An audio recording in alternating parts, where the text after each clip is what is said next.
Just dump all 9 kids on her. She doesn't do anything anyway. I didn't move. I didn't breathe. I just stood there in the hallway, the grocery bag digging into my wrist and the catering receipt fluttering slightly in my other hand. I had walked in through the side door like I always did.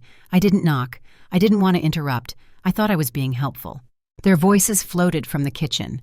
Logan's tone was casual, almost amused. His wife, Emily, gave a little laugh, the kind people use when they fully agree but want to sound polite about it. "She's already paid for the food," Emily said. "The least she can do is keep the kids upstairs." I blinked. The receipt crinkled in my hand, and I realized I was squeezing it too tightly. The total, $1,963.75. I hadn't even told them I was covering it. I just wanted Christmas to go smoothly this year. I thought if I handled the meal, they'd be grateful. "You know she'll do it," Logan added. "She always does." I stepped back without making a sound, slipped out through the same side door I'd come in. Keys still in my coat pocket. My car was cold. I sat for a minute before turning it on. Not because I didn't know where to go, but because I didn't know where I stood anymore. He wasn't a cruel son, not overtly. He still called once a week, still hugged me when we met. But somewhere along the way, I'd stopped being a mother and started being the default, the one who always said yes. The engine clicked to life. I pulled out of their driveway without sending a text or leaving a note. If they noticed I'd come and gone, they didn't say. That night, I laid the receipt flat on my kitchen counter, and for the first time in a long time, I asked myself what I was actually giving, and what was ever given back. I lay in bed that night with the lights off, the hallway dim, and the words still playing on a loop in my head. Just dump all 9 kids on her. Over and over, like a song I didn't ask to hear. I stared at the ceiling, and somewhere between midnight and morning, my memory wandered to every time I'd said yes. Logan's wife had a minor surgery once. I took over school pickups, dinners, even laundry. When Maria, my daughter-in-law's sister, had her 3rd child, I babysat the other 2 for an entire weekend because no one else could handle them. No payment, no sleep, just expectations dressed up as family values. My younger son, Dylan, moved to Oregon 6 years ago. He's different, quieter, more careful with what he asks of me. But he's far away. And Logan stayed local, which slowly translated into available and eventually into responsible for everything. It crept up gradually, helping with birthdays, then holidays, then childcare, just until they got back. It never stopped. This year, I'd been promised rest. Logan said it after Thanksgiving, standing in my kitchen, poking through the cranberry leftovers. "You've done enough, Mom. We'll take care of Christmas this year. Just show up and relax." I believed him. The following week, I prepaid for catering. It was supposed to be my gift. I didn't tell them. I just thought it might ease the load for everyone. Make things simple. Let us all actually enjoy being together. That was the word I kept turning over in my head. Together. But that sentence, that careless, clipped sentence, cut right through it. I wasn't invited to Christmas to rest. I was expected to fund it, feed it, and then remove myself from it while they celebrated downstairs. At 3:00 a.m., I got up and made a list on the back of an old receipt. Every year I'd hosted, every chore I'd picked up, every errand I'd run, and next to it, I left a blank space titled Received. I stared at the paper the next morning, the 2 uneven columns still sitting on the kitchen table. Given stretched long and messy, received remained untouched. I thought maybe I was being petty. Maybe I'd taken Logan's comment out of context.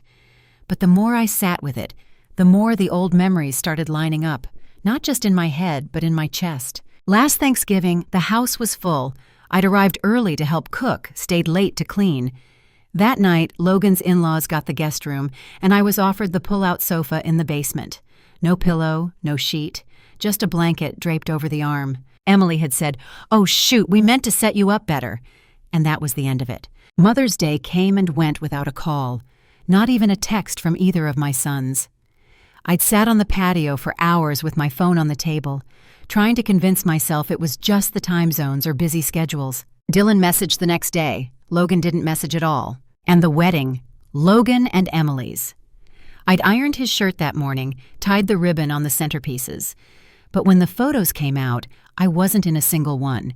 Not the family portraits, not the cake cutting, just a few blurry, candid shots from the back of the room.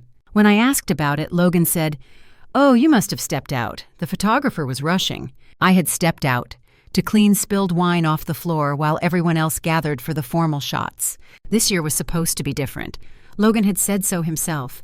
"You'll get to relax this time, Mom. We've got it covered." And I wanted so badly to believe him. I did believe him. I looked down at the paper again. Received was still empty. I picked up the pen and drew a single dash. Then I turned the page over and started a new list. Just 2 titles: What They Assume and What I Actually Want. On the left, what they assume. On the right, what I actually want. They assume I don't mind babysitting. They assume I don't need rest. They assume my time is always available. They assume I'll pay because I can. And on the right side, I finally wrote what I'd never said out loud. I want to be invited, not assigned. I want to enjoy, not host. I want to sit at the table, not serve it. I want to be seen as a person, not a resource. I stared at the list for a long time. Then I turned back a few pages and saw a note I'd scribbled in September. Nayan called, asked again if I'd consider coming out to the ranch this year. I'd written a quick response underneath it. Can't. Family comes first. I read that sentence twice, then once more. Nayan had called me in the middle of a Saturday when Maria had just dropped off her kids without warning. Again. Nayan had laughed and said, "Come to the desert for Christmas, Enadina. We'll drink wine by the fire and let the younger ones do the work for once."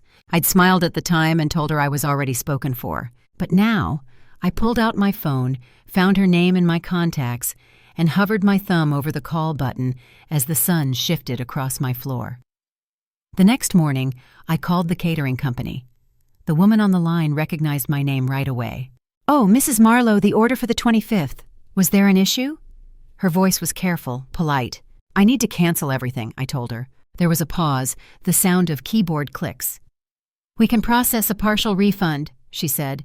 "You'll receive about $1,040 back after the deposit." I thanked her and hung up before I could change my mind.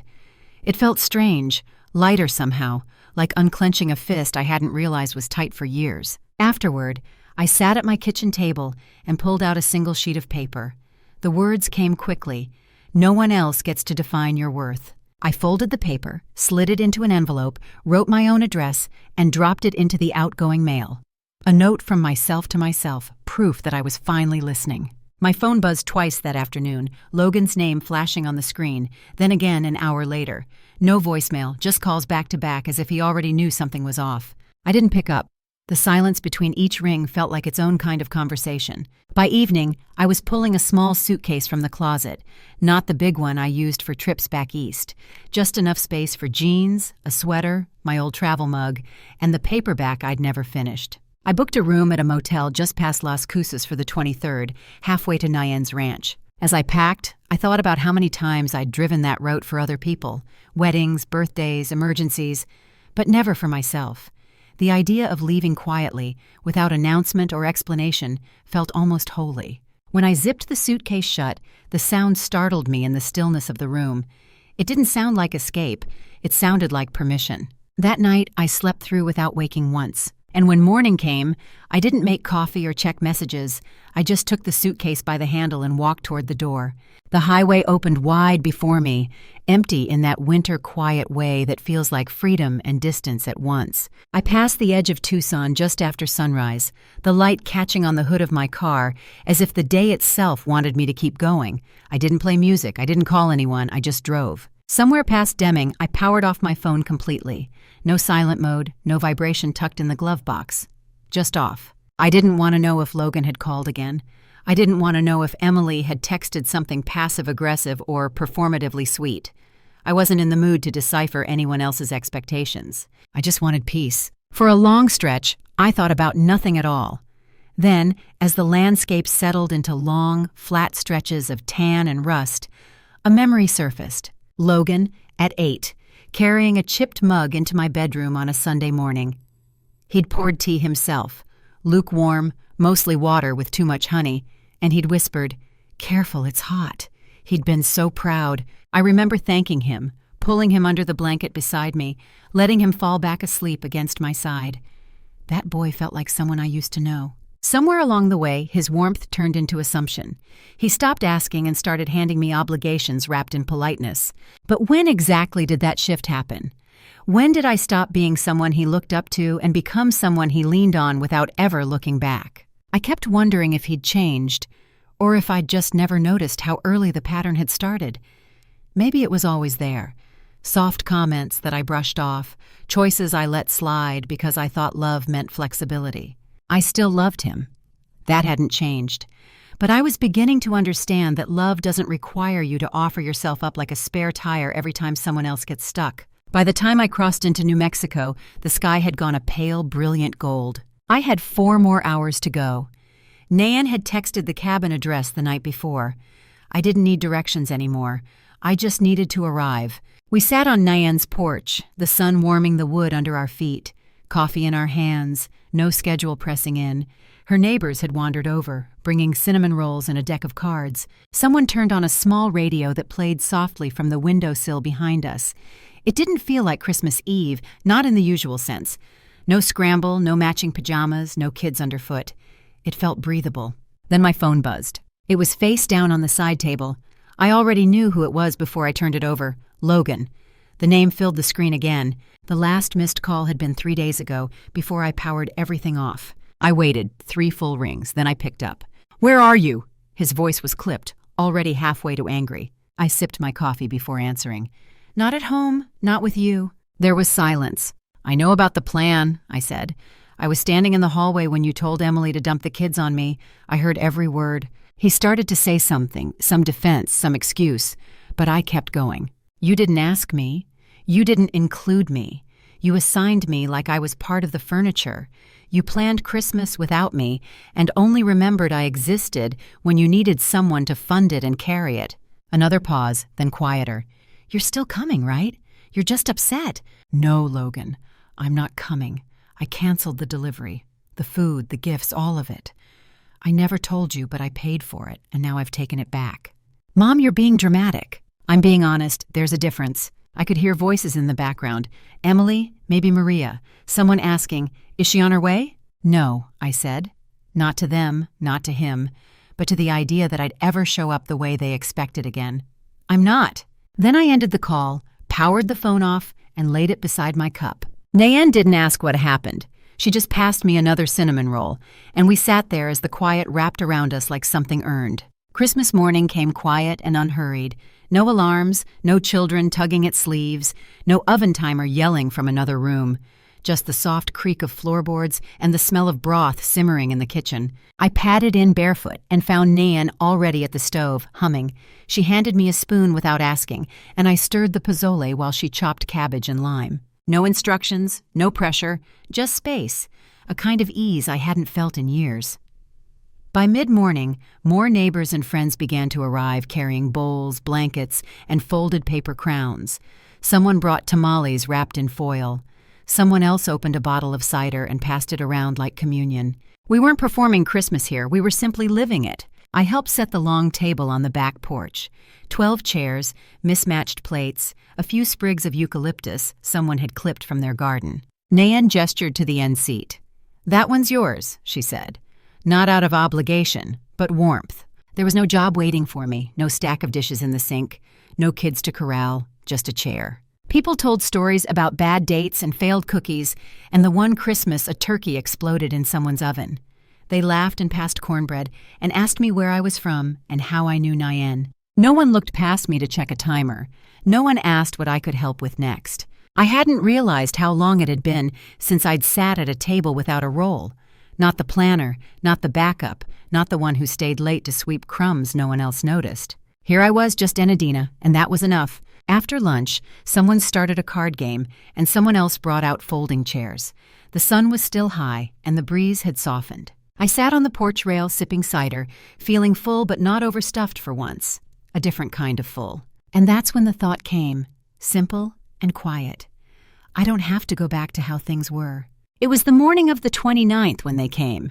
I'd been unpacking laundry, folding it slower than usual, letting the silence settle back in. The knock was sharp, fast, and full of purpose. Not polite, not tentative. I already knew who it was. Logan stood at the front of the group, jaw tight. Emily right behind him, arms crossed, and next to her, Maria, her expression pinched like she was holding in words she'd already rehearsed. I didn't say anything. I just stepped aside and let them walk in. They didn't ask permission. "You embarrassed us," Emily said first. "No hello?" The food never showed up. People asked questions. Maria chimed in next. Do you know how much we had to scramble? Rick and I ran to 3 different stores. You ruined Christmas, Logan added, like he was stating a fact, not an opinion. I stood near the counter, arms resting on the edge. I waited, letting the words pile up like wet laundry. When the silence finally opened for me, I spoke quietly. I didn't ruin anything. I just stepped out of a role I never agreed to play. Logan blinked. What does that even mean? It means I'm not your staff. I'm not the free babysitter, the invisible cook, the one who quietly fixes everything behind the scenes. I'm your mother, not your employee. Maria scoffed. So you punish everyone because you were tired? No, I said, looking straight at her. I chose not to be used. That's not punishment. That's protection. None of them spoke after that. Emily looked like she was waiting for me to back down. Logan looked confused, like something familiar had slipped out of reach. Maria kept shaking her head like I was being unreasonable. I stepped toward the door and opened it. If you came for an apology, you're not getting one. They hesitated, like maybe they thought I'd change my mind. I didn't. They stepped out. I closed the door behind them slowly, without slamming it, and locked it with a quiet click. Then I turned towards the window and let the stillness return. It's been 2 months. The holidays passed without fanfare, and January slipped by like a quiet breath. I didn't send a New Year's card. No one sent one to me. Most Saturdays now I walk to the public library.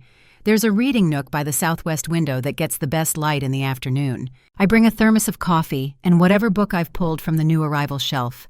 Sometimes I finish them. Sometimes I just sit, letting the quiet wrap around me like a soft shawl no one else is tugging at.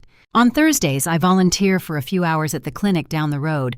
Just front desk work, clipboards, check-ins, warm greetings for strangers who don't expect anything more. It feels simple, useful, but never heavy. I haven't blocked Logan's number. He called twice in January, both times late at night. No voicemail, just missed calls. I didn't call back, but I didn't delete him either. It's not about punishment. I'm not angry anymore. I just don't need to chase him. I think he's still waiting for the version of me who dropped everything when someone else forgot. The version who absorbed chaos without flinching. The one who handed over time like it cost nothing. But she's not here right now. I cook when I feel like it. I keep flowers in the house even if they don't last long. I say no when I mean no and yes when it's real. No one texts me asking for weekend help anymore. The silence used to feel like exile.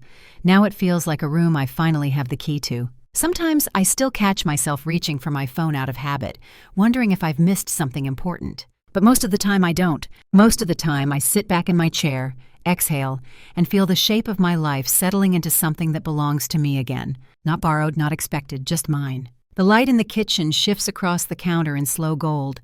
The hum of the fridge sounds steady, almost like a heartbeat. I make a cup of tea, not for anyone else, not as part of a routine, just because I want one. Outside, a delivery truck passes, and somewhere in the distance, a wind chime rings softly. I think of Nayen's porch, of the sun, of the cinnamon rolls, and the easy laughter, of how quiet can be a form of love, too. I don't know what next Christmas will look like. Maybe I'll go back to the ranch. Maybe I'll stay home with a book and a candle.